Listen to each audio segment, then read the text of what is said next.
Hey friends, it's me, Pastor Doug, with another word of encouragement for the day for today, Wednesday, November 10th.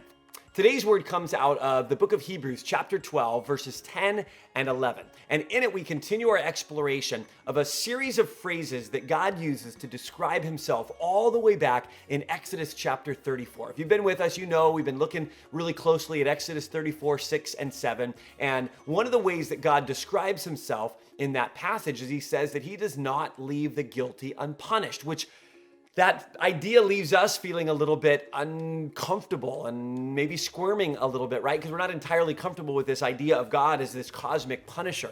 But when you read that passage and that self-description in light of the totality of Scripture, you actually begin to see something beautiful emerge. That this idea of God not leaving the guilty unpunished isn't a bad thing or a scary thing. It's actually a really beautiful thing. Let me show you what I mean. The author of Hebrews writes this: "But God disciplines us for our good."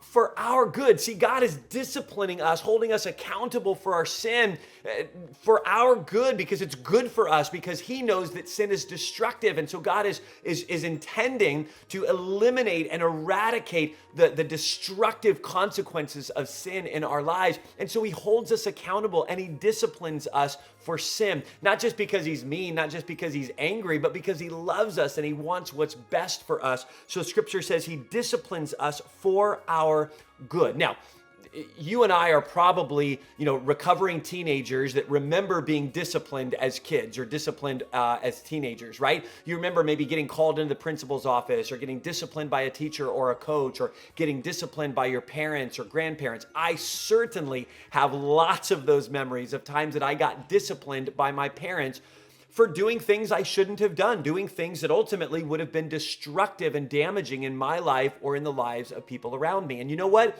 I hated it. I still remember whining and crying and complaining and arguing in response to my parents' discipline because I didn't like it.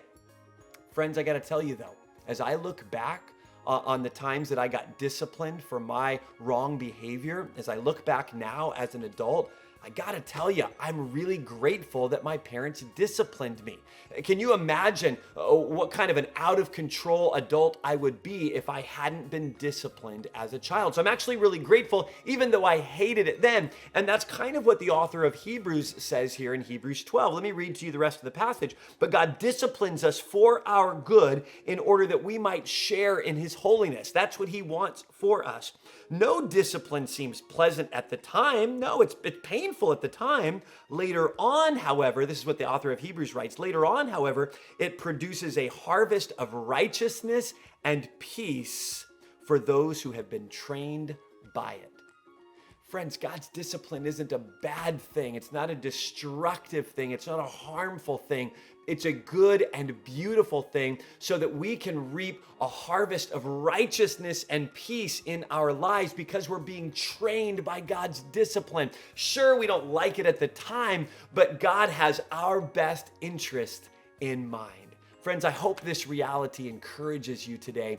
We won't have a video tomorrow because it's Veterans Day, and so I just want to give a shout out to all of our veterans. Thank you for serving. We won't have a video tomorrow, but we'll pick these videos back up on Friday as we continue to explore this reality of God punishing, not because he's mad and angry and flies off the handle, but because he loves us enough to discipline the destructive sin out of our lives. Be encouraged today. We'll see you on Friday.